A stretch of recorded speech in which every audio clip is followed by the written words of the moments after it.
Scared me. You scared me. You didn't tell me you were going to do that. Gosh, Sorry. that's okay. Rise and Applause. shine, it's podcasting time. Nice. It's session 11 for those of you who are keeping track. And we're going to do something a little different. We're always trying to change things, trying to do new stuff, trying to figure out what works and what doesn't work. And instead of waiting until everything was perfect, like many people do, we launched, baby. We just decided to start recording, start broadcasting. So here we are, coming to you live in a million places, as many places we can go live, so that you can find us out there. Make sure you remember to come back. Yeah, for sure.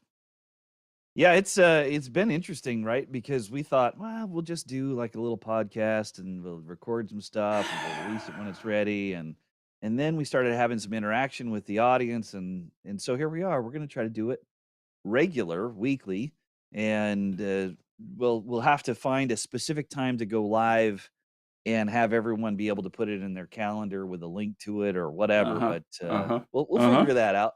Working on it. Out. Yeah, can I, before we dive into the topic, I want to just show one thing, if you don't mind, Bradley, and I didn't tell you about this. Not at all. It also helps if I'm prepared before I do this, but I want people that should be the topic today. It should be called "Why You're Not Prepared," right? Because I wasn't prepared. Now you're saying you weren't prepared. It's all good. I'm prepared now. Now, if people want, by the way, if you go to hearmitch.com, notice how prepared I am. I do have a slide for that, and you can also scan that. But temporarily, this may not be the permanent home, but this is a searchy website, and I know a whole lot of people don't understand that, but this is one of the reasons why I chose this, and I just want to highlight this, because I was thinking about this topic that we're going to talk about this morning. Yeah. And I said to myself, hey, Bradley and I talked, and I'm sorry, I don't have your picture. It's okay. But Bradley and I talked about something a couple of weeks ago, but I don't remember exactly what he said, because I think it might be relevant to this conversation. But I want to be able to find it. Now, 99% of the people in the planet would go, I don't remember where that is. But the cool thing about Searchy, because it transcribes every podcast episode, if I come up here to the top and I type in the word that I was looking for, which was, in this case, and I can't spell it because there's something in front of me and I can't type and talk and read at the same time. Nuture. Nurture. If you want, I can start talking too, and then I can look over your shoulder all at the same time and make it super easy for you to type. And I obviously can't spell Nuture, because it says no results found. But if you spell things correctly, then you will get right to the episode. So if in this particular case, that was episode 3. The title doesn't tell me anything, but I do remember we talked about what's called a nurture sequence. Yep. And if you see over here on the right-hand side, that word is featured, and you can jump straight to that section and listen to that section over if you would like to. And you could even download the transcript and stuff like that. So I just want to highlight that to people because that function is freaking amazing. And it gives you all the capabilities of just like writing down a little note or a little phrase to say, oh, I want to go back and listen to that again. So yeah, well, it's interesting, especially with a podcast like ours, right? That's not scripted. We have one big idea when we first start, and we will go down as many rabbit trails as you can imagine. And if you're searching for the content based on a topic, you're in trouble. The title probably not there. The title is not necessarily reflective misleading. It's misleading. Yeah, especially because I do them after the fact, and who knows. Yeah, it's all good. So we did decide on a topic today. Yeah, and look, if you're listening now and you want to say hi, pop something into the chat box. Yeah, we'd love to hear from you. And if you have questions along the way, you have comments, you just want to tell us to go pound sand, that would be okay too. But we are here and we're dedicated to taking some questions from you guys and having you interject into our conversation so that we can make it better for you. we're really here not just to hear from each other, but to help you guys. I learn something every time we get on. Well, that's for But sure. this show is not necessarily about me trying to learn something. It's about It's us about trying to me help teaching you guys. Bradley. That's right. That's exactly right. It's about Mitch schooling Bradley. That's the way it goes. It's not true. Not true, because I also learned something from you, which is why we decided to do a 2-person podcast. You were going to do one by yourself, and I was going to do one by myself, and we said, hey, let's just do it together, see what happens. Let's be together. Little group hug. There you go. Oh. All right. Topic of the day. You and I both love this phrase. I actually stole it from you. Yeah. But the word of the day, the topic, the subject is relentless. Yes. And relentless encouragement, if that helps at all as well. But it's relentless tenacity and initiative. All of that stuff is all together for the same reason. And let me ask you, because we didn't talk about this before the show. I'm just curious how this topic came to mind for you. What was it?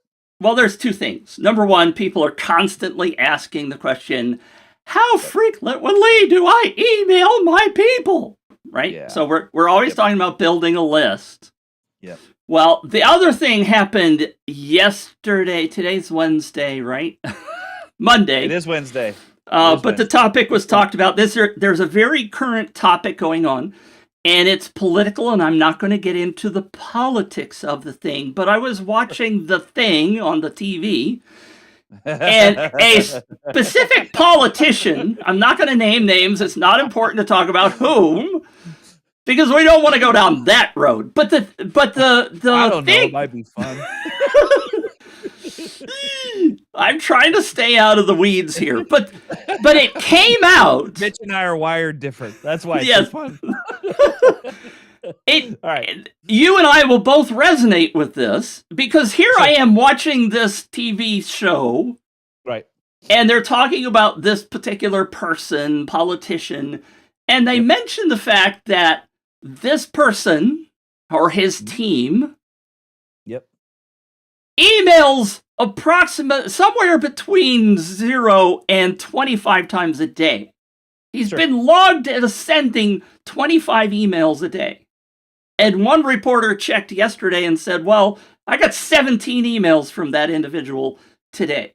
And that individual has raised hundreds of millions of dollars via email, right? So people are always saying that email is dead. Right. And yet, this is the primary source of this guy's income at this point in life. Yep. He is sending the information that his people want to hear, and he simply says, hey, by the way, if you want to help me, send me some money. Mm-hmm. And it works, right? Yeah, it's a simple invitation, simple ask, and it happens, as many times as it needs to happen. So, for those of you that are sitting out there going, well, how many should I email once a month? Should I email once a week? Come on, get with the program. Be relentless. Yeah. Are some of the people dropping off of his list? Hell yes. But absolutely, it's freaking working for him, right? Yeah. Well, and the reason I was asking you why it came up, it came up and sort of this is how this stuff works, folks. We come at it from completely different places, and that's why I like this show. I happened to be in the Up Viral Facebook group 3 days ago, and I saw a question asked, and it sat there not unanswered for a couple days, and the question was, hey, look, I have this campaign, and it's starting to peter off. It's kind of like what you and I were talking about before. How long do we run these things? What happens? How do we make sure they keep going? Well, that's kind of where he was. Like, this is the activity is starting to fall off. What do I do now? And my simple response was relentless encouragement. Go find it in the group. And because I talked about this years ago, and people, it's sort of lost on people. Very much. So here's what I'd like to do. In my mind, I'd like to sort of frame it a little bit. We have a tool you and I both use called Up Viral. All of them are the same, are very similar in the way they do this. There are 2 kinds of emails, messages, sort of in general. There's a transactional email that's given by the system that says, "Hey, look, you signed up, you've earned points, we're selecting the winner," whatever, right? Those are sort of transactional, what happens in the system. And then there's a whole bunch of stuff that happens outside the system with the list that you're building, and that's what you and I are talking about is the effort to keep people engaged and how often to send out messages, what kinds of messages to send out to those people who just signed up for your campaign. And anyway, there's a big difference between the two. A lot of people get them confused. They figured they could just sign up for their account, they create a campaign, they launch a campaign, and somehow or another, the system is going to continue to send messages out to people to go share the content and get involved. And it doesn't Right. work that way. Right. It doesn't work And that in way. fact, many people are confused about that tool and the other tools. And it's not Sure. just Yeah. No. this particular tool. I'll say. Yep. That they make the assumption that those tools are going to send out a whole bunch of broadcast emails reminding people. And some tools do it differently than UpViral does, for example, because there are some of the tools that will send out a broadcast that says 3 days left, or you're 5 points from earning this incentive, or this and that kind of stuff. And so it's not only confusing, because there are 2 tools, as you point out. There's your autoresponder, and there is the tool that you're using to do the gamification. Yep. But then the other side of that is, what the heck do I send to people, right? Yeah. Yeah. What do I send? It's so interesting. I just completed a campaign for a client of mine, and my onboarding sequence for that campaign, he was shocked. It's 11 messages. What? And he's like, what do you mean 11? I said, well, it's 11. I mean, the first one is, and I'll sort of walk you through kind of my mindset when I do these things.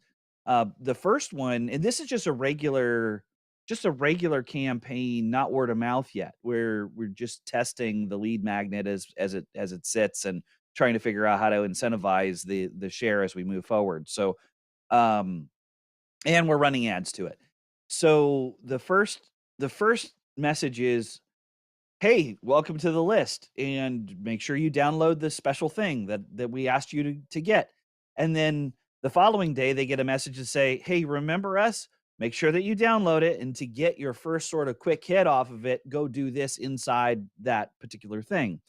Then the third is, "Let me tell you how to get more results with what I just gave you." The fourth one is, "Let me tell you how to get faster results with what I just gave you." And then the fifth one is, "Hey, look, we have other content out there that gives you other results, or kind of expands your experience. Go, interact with it." The fourth one is, or because I guess we're now like six. The six is like, "Hey, look, here are all our social accounts. We really want to get engaged and we want to hear back from you." All the way down to number 11, where number 11 is, "So glad that you participated in this. We're really excited to see the results that you've got. I want you to hit reply and tell me how it's going." Right? That's 11. And I can do it every day. I could do it every hour. I could do it once a week. What we've chosen to do, because this is a B2B kind of exercise, we've chosen to do it once every 72 hours. And now we've got 11 messages. It onboards them an entire month.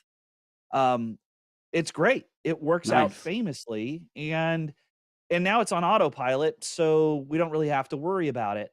But every bit of that content is trying to get them to get more engaged with what we gave them so they can see the value, and get engaged with us so they can understand us. So, I don't know what you guys are doing, but I know for me, that's sort of just the start, because when we're doing word of mouth advertising, there are like 4 different categories that I send messages for, and we can talk about those later. Well, see, that's phenomenal. First of all, the takeaways from that: number 1, it's okay to send lots of emails. Yep. I like to point to this because for some reason it's there and I can point at it, I guess. But this is a set of DVDs from Brandon Bouchard. I went to one of his Experts Academy things a long time ago. He said, I remember this distinctly because I went, what? He said two things. Number one, I write all the emails. It's not some flunky that's writing them. Joe Schmo. It's me, by the way. So I'm using the words, all that kind of stuff. But he says, my primary email sequence is 99 emails. You sign up for my things, you're going to get a lot of emails from me.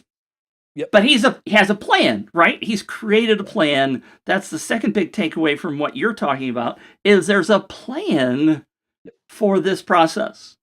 Yep. Third takeaway, I think, is once you've created it, you can reuse it. Yeah, absolutely. And that is some of the biggest struggles. And I have this same problem as well, by the way, because I don't email as much as I should and as much as I preach about. Because one of the things that I struggle with is that I'm not a very good planner. I confess, I'm raising my hand. It's been that way for the longest time. All of my reviews when I worked for Boeing were, hey, Mitch doesn't do enough planning. Okay, sorry. Mitch is a fly by the seat of his pants kind of guy.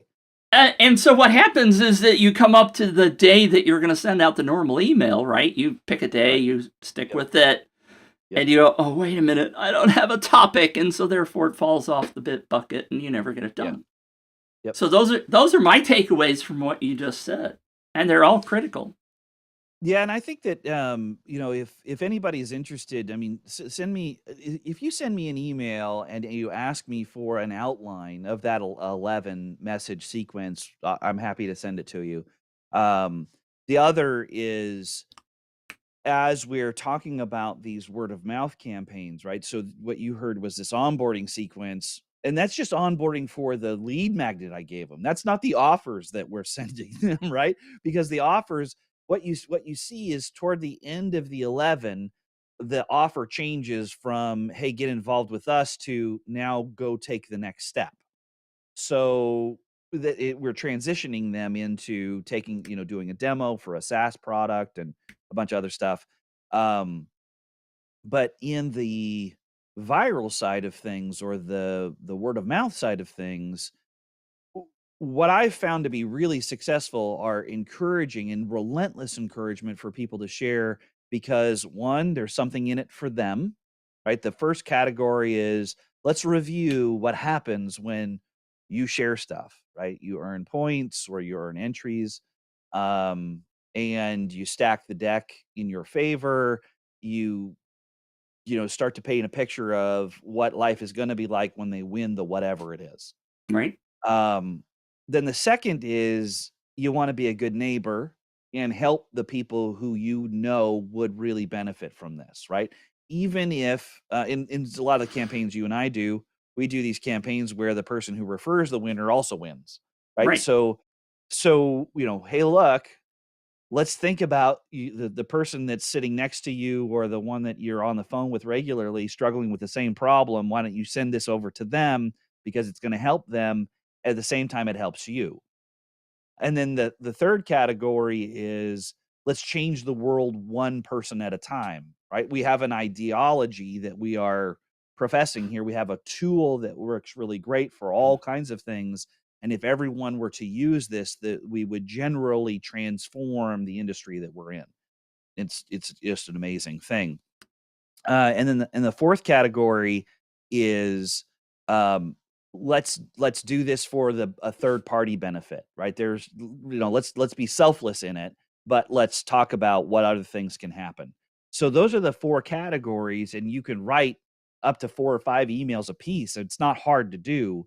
And now all of a sudden you have this relentless wave of information that's coming for people to really start to see the benefit of sharing it, and and sort of future pace for them. They'll be able to, sort of a funny term for copywriters, but put them in a place of success in the future, and that they can see, they can tangibly feel it, they can hear it, they understand it. And it's like painting a picture for them of what success with this particular something looks like. And all of a sudden, we start to see it interacting a lot. So those are some absolutely golden points. Bradley, you are dripping absolute gold in my opinion. People need to pay attention to what you're talking about because it's repeatable, right? yeah, absolutely.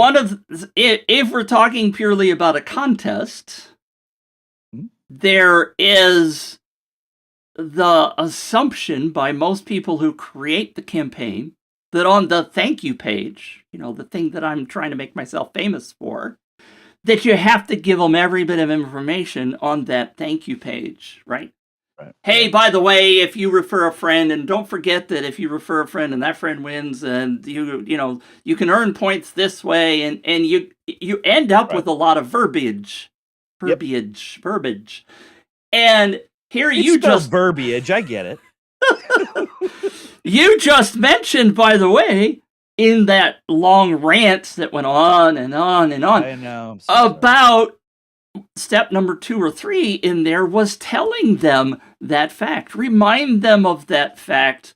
And so many people forget that you can give them plenty of instruction in their email that you are sending them about the campaign that says, hey, it's day 2. Right. You haven't yet referred anybody, or have you referred anybody? Do you know that if you do this, you get that, and you do this, and here's what you're trying to get? You can split that over multiple days. You can remind them multiple times. Yep. Keep at it. Don't just assume. And this is the thing. In some of my presentations, I got some stats. One of the stats. Do you want? I bet I can bring it up really fast. At least I thought I could. Here's a Find stat. the right button, Mitch. It's right here. The folks at, of course, I pressed the button and there's some sort of delay going on. There it is. 14% of the people that hit the share page actually take an action, and that's from Referral Sasquatch. In my stats, by the way, over all of my campaigns, that little blue piece of the pie shows that 30% of the people took action and shared in my campaigns. This relentless encouragement is part of that process that doubles the amount of interaction that happens. Yeah. So it's important stuff. Yeah. I had a client. I like this show because we could talk about client work that we're doing and stories that we've had. I had a client who had an amazing following in Facebook. Somewhere near 40 or 50,000 people in his Facebook. Nice. And he was selling information, training programs, and the giveaway that we put together was every bit of the training that he's ever done. It's a sort of masterclass of all of it, right? And the retail value was massive. And I kept asking him to share more information. I wasn't in control of his email messaging. He chose to do that all by himself, and I signed up to his list so I would see what he was sending out. Yeah. and we're like 10 days into it, and I said, we don't have any interaction yet. What's going on? It's like, well, I'm just in my Facebook group. I'm talking to him, and but you're just talking to your audience in your Facebook group. Not everybody's in your Facebook group, and can you please send out some more email messages? I begged him for 3 weeks. Can you please? He sends out one email message. He calls me back and he says, hey, I think we're gonna have to cut this campaign short. I can't serve all the customers I just got. Nice. And I said, Matt, way to go, dude. I appreciate it.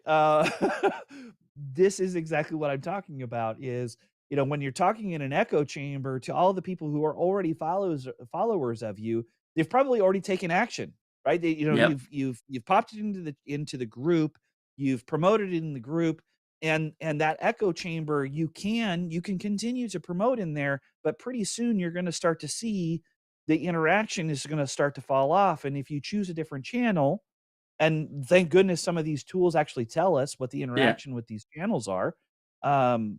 You can dramatically change your results. And like this guy has a tiger by the tail, and that one campaign, I think we generated about $350,000 in revenue for him. It Wow. was unbelievable, and he quite literally shut it down because he just couldn't. He felt like the quality of service he was providing was starting to fall off precipitously. I mean, it was just, I can't do it. I mean, we're so busy. I was like, okay, then stop and just take good care of the customers you've got right now and do it again later. So yeah, this That's is kind of amazing. fun. It Yeah, is it's kind of amazing. fun. And it is quite common. I Yeah. have mentioned the granola bar people that I worked with, Yep. Yeah. and trying to convince them that they should, first of all, invite people that are on their existing list to join the Right. campaign, Right. right? Right. Because Well, why? Why? because Why would we want them? We already they're have them. already on, yeah, they're already spending money with me. Why would I bother to have them join a contest where they can earn stuff from me? I don't want to Right. lose that revenue that they're spending. Yeah. Yeah. Oh, but Yeah. it's the lack of logic, I think, pops in quite quite frequently. For And sure. it's quite some of that also is you and I have learned these lessons, right? And which is why we're sharing them. Yeah, I think that if I had just started to try to promote these kinds of campaigns, and not understand the power of email or understand the power of this relentless encouragement, I would be real timid about it too, because we all get a lot of email. Right? The email up Here's what's interesting. I get a lot of email from a lot of different providers and all kinds of different, uh, kind of walks of life, and I screen them based on my experience of whether or not the information is valuable. Right? I mean, I know, hey, look, they're in my inbox. I'm not going to unsubscribe, but I'm not going to read it because it's sort of the same thing, or it's kind of boring to read, or I don't have time to go through all those details. I'd rather, have it a different way. And there are some emails where man, I'm looking forward to it. Even though I know I'm part of somebody else's, regular stream of information coming out, I look forward to it. I want to hear the story that's inside it. I want, I want to hear the humor. I want whatever it is, but there are things that are attracting me to the message, and it's just something interesting to me. So I'm okay to open it, and I'll open 5 or 6 a day. I don't care. What? I know. I know. Do you encourage, or we talked about the nurture word, and now by the way, nurture is going to appear twice in the There search you if you go go. back and do the search later. So, Yes, uh-huh. sometimes you have to not say the word, but um it, how I'm gonna much censor you. value are you sending versus sales pitch or calls to action? I love it. There's always a call to action. Always, always, always, What? always, always, always, always, always a call to action.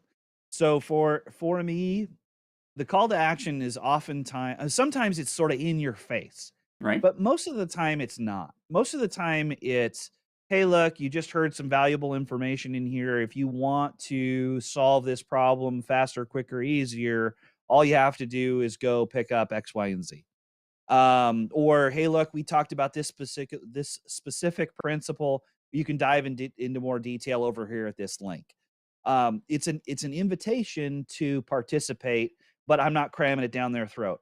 If I am doing a limited time offer, it will get to be more and more intense toward the end. And then finally, the last day will generally be 3 or 4 messages. And those 3 or 4 messages are, you better act now or it's going away, Yeah. and then it goes away. So there's always an offer, and then you're talking about value. That there are a lot of people maybe see this differently. The value that I'm providing is, you got on my list because of a certain something. I usually exchanged I don't know, it's a super duper checklist or special report or special video or something else where there's some information in there. Then my series will deliver value on how to get more out of what I just gave you. That's the value I'm delivering. I'm not picking up another topic and just sort of, giving free advice. And then for those people who are doing these kind of campaigns, what I find is you get more interaction on the click if the information you're providing in the email is about what to do, not how to do it. Right. Right. Right. So, yeah, that's kind of it. But the what to do is still valuable, right? Sure. Here are the things you got to do. And if you want to know how to do it, click on the link. That's all. Yeah, I think that's awesome. It's also, I think, hard for people to consider. I get wrapped up in telling stories, and I don't know if how do you. I think you're on my list. Are you on my list? I am on your list. Oh, good. Because I mean, I've had some people come back to me that read my emails and say, "Where was your call to action?" And I'm like, right. Sometimes what I'm simply trying to do is to tell a story, right, and it's relevant to what I eventually want to offer.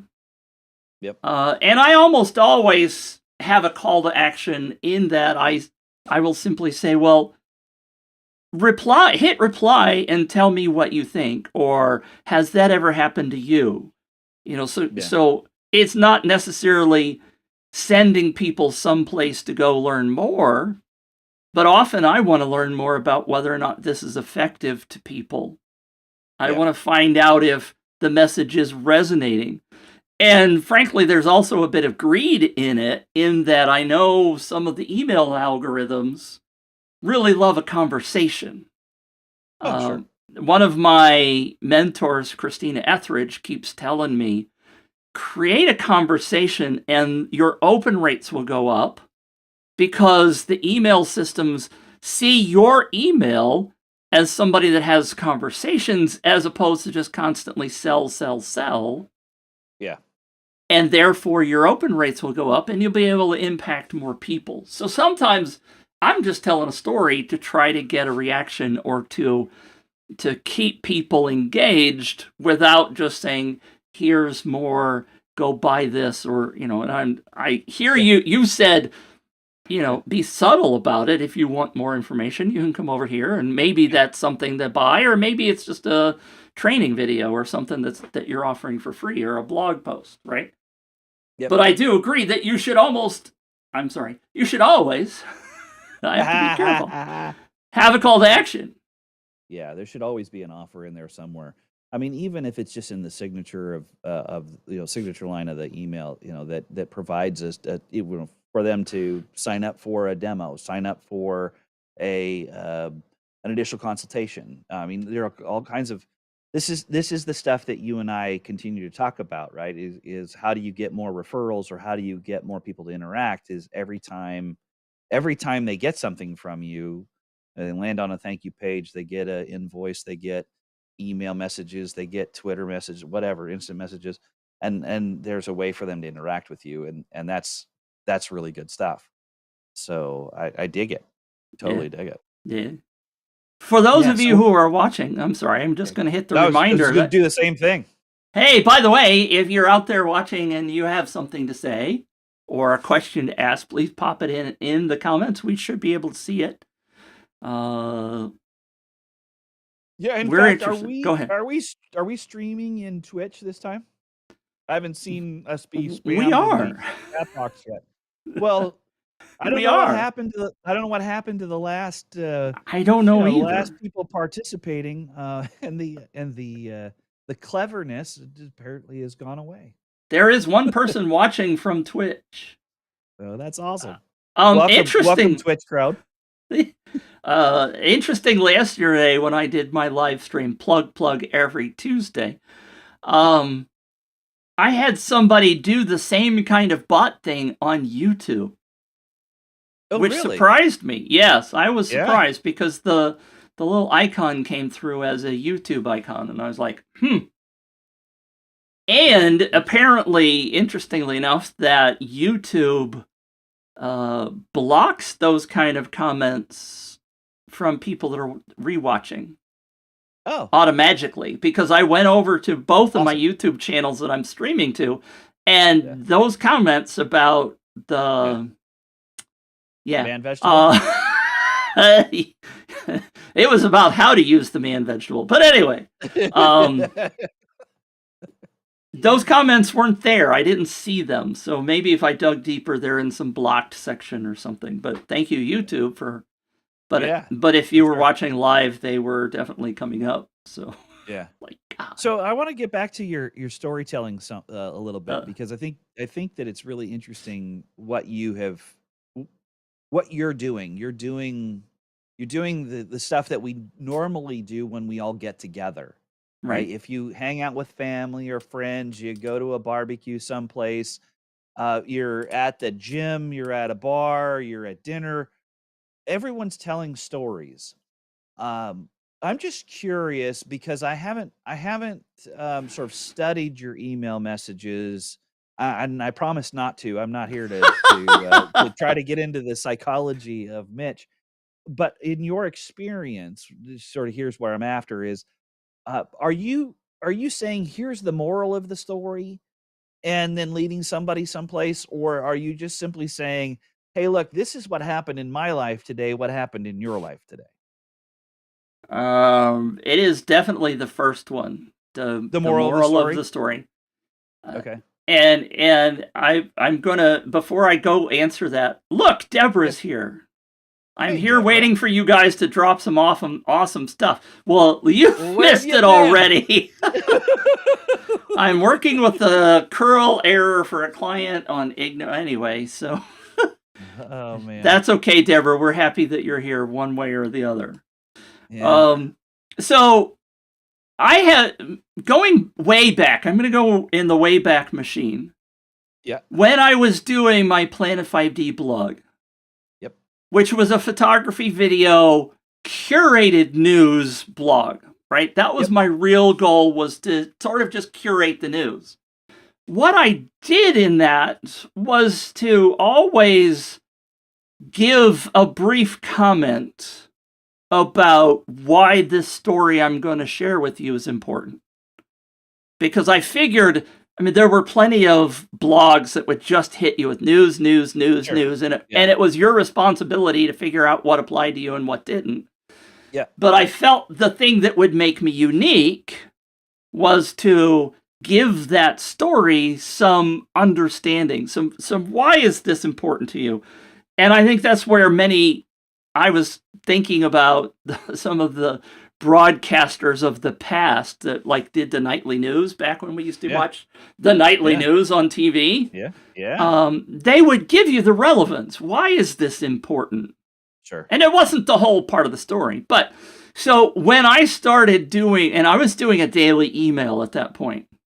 And so there may be 2 or 3 news stories in the daily email, all of them pointing them for the details over to my blog to try to get traffic over there. Yeah. But I told the information about why I thought that was important. So in doing emails with what I'm doing now with Thank You Page Magic, I feel like, and I think some of my readers will agree because they write me and tell me, God, that was a great story. Yeah. And what I do is I take relevant stories like the one that we started with the politician, and I relate it to what I'm going to teach or what I want you to do to take action. Yeah. And so I pat myself on the back. I feel like I do a really good job of telling a story from either my past or a current. Yeah. Really diving into the story itself and making it an engaging story so that people want to get to the bottom, right? Yeah. Because we all know people will read the beginning and then they'll scroll the bottom to find out what you really want them to do, right? They miss the stuff in the middle. And I often feel like the stuff in the middle is where the joy is. What I like to do, and I'll tell you briefly, we all are supposed to have a word of what motivates us. What do we, is it your kids? Is it money? Is it this or that? And I eventually discovered that it's joy. I like to share joy, and I like people to have joy when they are done doing my stuff, whether it's joy that they get from more money or growing their business or providing more incentive. And I still wanted to go back to that because one of the things you said earlier that I think is very relevant that people forget, one of the golden things that you dropped, was to ask people to do the sharing part, because when they share, they are helping other people. Right. One of the people that's in my sphere of influence came up with this phrase, and I've started using it. Her name was Claudia. And she said one day on one of my shows, she said, what you're talking about is micro-influencers. And I liked that phrase because each person, and I've latched on to some of the wording that you're using, right? But each person that we impact has the ability to impact others. And they're not going to be the major influencers, right, that are going to bring in 50,000 people. But if you can share with somebody that they can make an impact, if they can change the world one person at a time, they're therefore a micro-influencer, and they feel good about that, right? So not only are they helping somebody else, but they're helping themselves, and they feel good about it, which is, I wanted to highlight that again, because I think that's critical to what we're doing. Yeah, it's so funny. People somehow or another believe that when you start to communicate about your business, that you're now all of a sudden having to speak in a completely different tone. It has to be sterile and what have you. But I mean, if you just imagine what it's like to hang out with friends, we all take each other's advice for stuff all the Right. time. And it is so transformational when you sort of get that out of your head to say, I don't need to be all stuffy and rigid about this. I just need to talk to people. And your micro influencer, look, I lived in the South for a little while, and I just call them really, really nice folk, right? Yeah. They're just really nice Yeah. folk. Everybody Yeah. knows who they are. They pay Yeah. attention to them. They like to hear their stories, and they wish them well. And if somebody has some good advice, they follow it, which is really Right. great. Right. So it's good stuff. It's really good Right. stuff. So When AJ you said, by the way, Okay. AJ's one of my mastermind members. So he's Oh, cool. my transformation. He was talking about me is creating joy, and that's absolutely what I think I'm hopefully bringing to people is more joy in their lives. That's good. Well, it's good that we don't take ourselves too dang seriously then. That's for sure. And Deborah points it out too, and I have heard that phrase and used that phrase, but I like this one.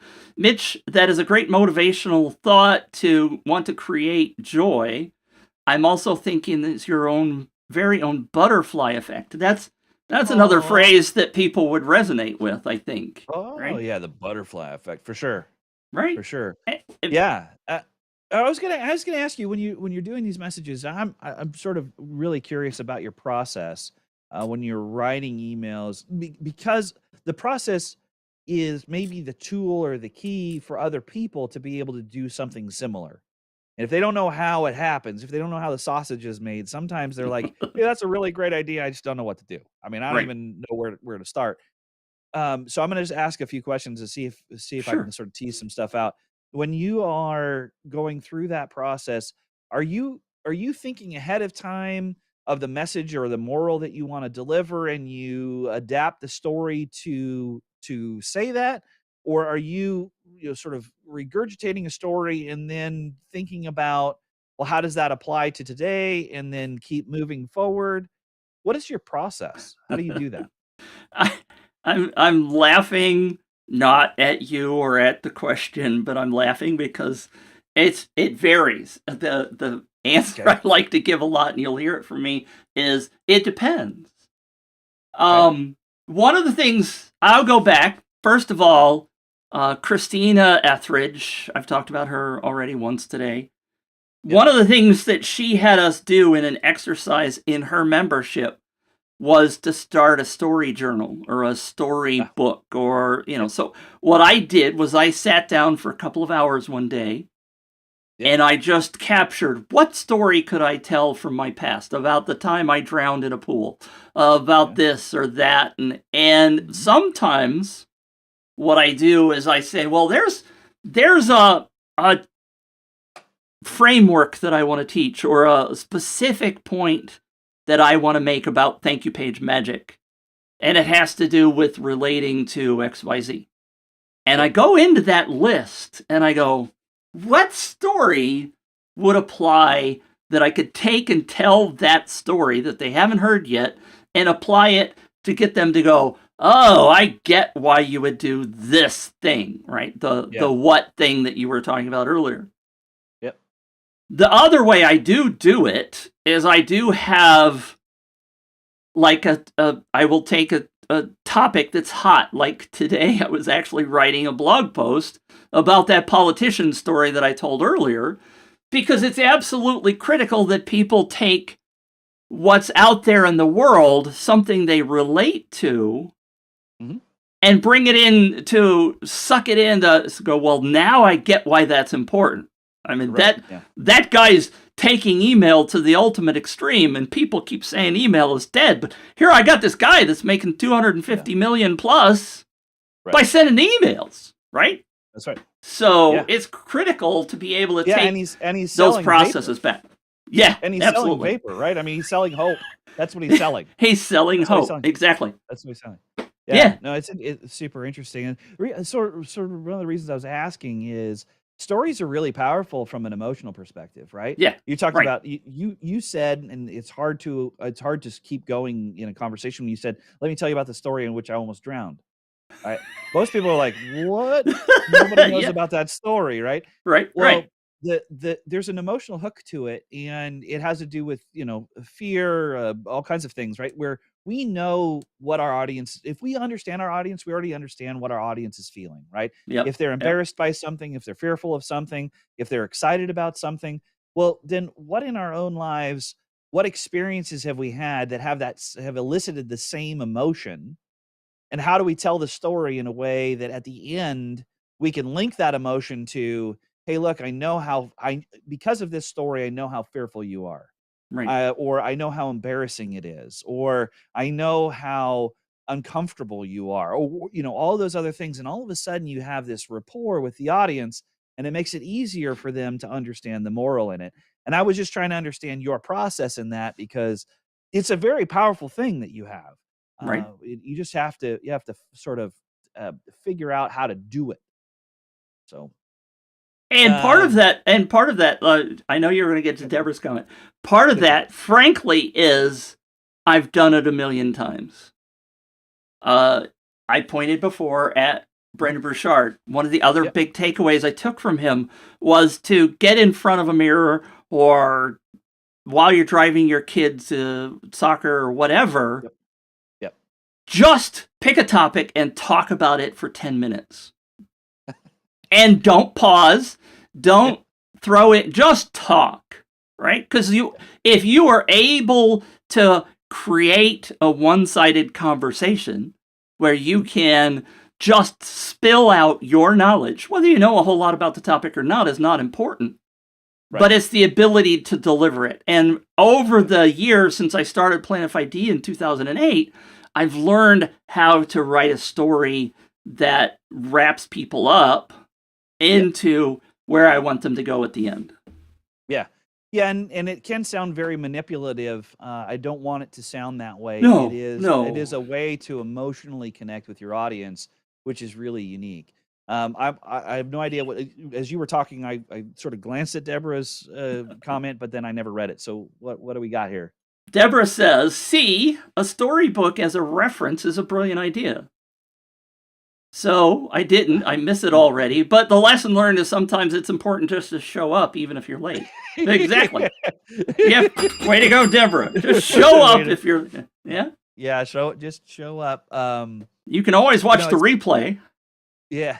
You were talking about this idea of having to stand in front of a mirror and tell a story. A lot of people who are here have no idea. I attended the United States Naval Academy. And one of the things that I had to do on a daily basis was I had to read 3 newspaper articles and be able to speak under pressure Oh, for 5 minutes apiece on each article, and that was part of nice. what they call daily rates.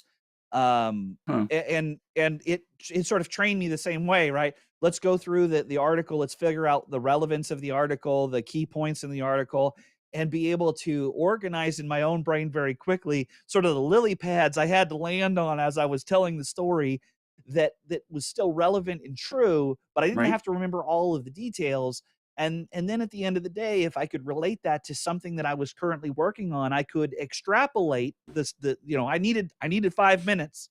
So so I can simply say, here are some of the concerns that we all might have, or here is why that matters. And it really sort of fascinating in the process. And all of that is tuned into making us great politicians, isn't it? Well, and that's one of the products of going to the United States Naval Academy, is the hope that you will be a leader A in leader, government, right? right? A leader Exactly. in government. So yeah. Um, yeah, Right. and so AJ says the story should relate to I was just like you. No, I am just like you. Yes.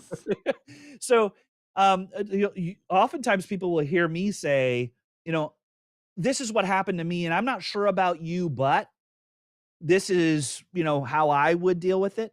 As I'm telling those stories, uh, I am trying to say, hey, look, I I I get it. I don't want to be so presumptuous to say I understand you, because I think that that's too far.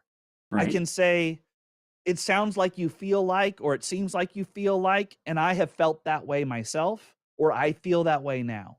Right. But if you come across, you can come across as too far over, like you are manipulating them to say, I understand you. No, no, Right. no. You're not hearing me. Right. And I Hear me. Don't understand me. Hear me. Like, okay, I'll hear you. and one of the things, if I don't think I said it specifically, but I think it's important. One of the primary reasons why I tell stories Oh, and not be droll and mechanical like you were talking about earlier yep. is I want people to come back. I want people to go, "Oh, Mitch is telling a story. I got to read this." Yeah. Because Yeah. I want to stand out in the inbox, right? Yeah. Yep. I have several people that I follow, and when I get an email from them, I'm like, "Okay, time out." If I have time, assuming I'm not doing something critical, I go, "Okay, I'm going to read that cuz that one's going to do something for me." Yep.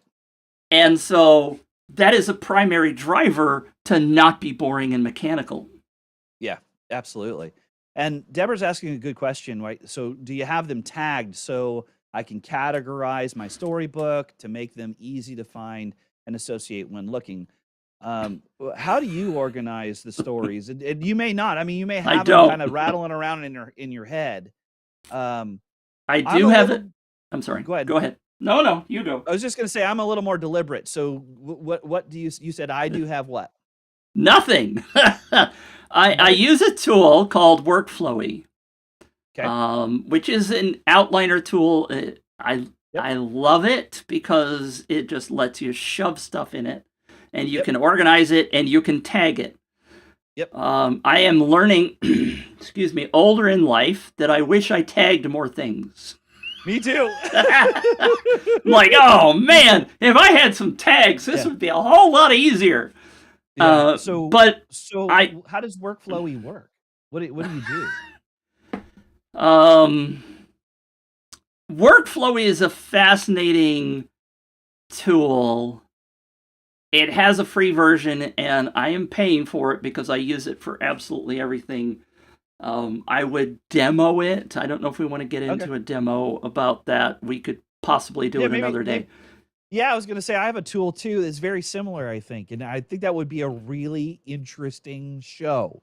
How do Yes. you categorize your information? How do you make it searchable? How do you find it? How do you be effective in your time? Because we're overwhelmed by information, Oh and yeah. it's just so hard to stay organized. And I have my method, and it sounds like you've got a method too. Let's do that for another show. All right. But I was going to tell Deborah that what I have done is I have what I call and what has been called by other people, um, an emotional story inventory. And it will what I do is I have them categorized by the emotion Mm. that is in the story. So depending on where I need to be, I can kind of bring them up. Like if I'm trepidatious about initiative, I'll tell a story. I have an amazing story about the United States Naval Academy and being called out for calling a woman a man, and it was Mm. an officer. That's not pretty, and you should never ever try to do that. I have a story in which my college buddies and I almost drowned as we ran a truck into the water. Mm. Uh, I have a story of hanging out on a sailboat in the Gulf of Mexico. I have when I saw someone thrown overboard off of a ship or hoisted off of a mainsail into the Severn River. I've got all kinds of funny stories, but they are all associated with the emotion that is in there. Right. And then well then what I'm trying to do is how do I connect with my audience? Where are they right now and what story is going to be relevant to them? And then I'm always adding to those bits because I'm a kind of a funny observer of human behavior.